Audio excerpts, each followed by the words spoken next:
الرحمن علم القرآن خلق الإنسان علمه البيان الشمس والقمر بحسبان والنجم والشجر يسجدان والسماء رفعها ووضع الميزان ألا تطغوا في الميزان وأقيموا الوزن بالقسط ولا تخسروا الميزان والأرض وضعها للأنام فيها فاكهة والنخل ذات الأكمام والحوض الأخضر والريحان فبأي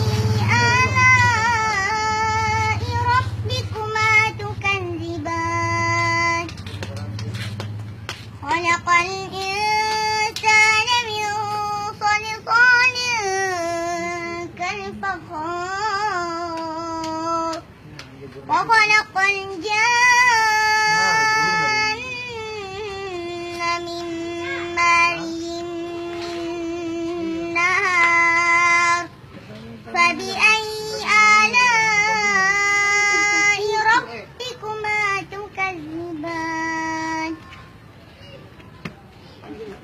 رب المشرقين ورب المغربين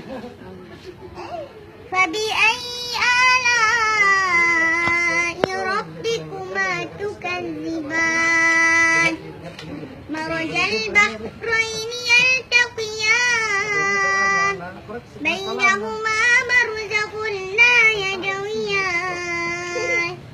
فبأي آلاء ربكما تكذبان يخرج منهما اللؤلؤ والمرجان فبأي آلاء ربكما تكذبان.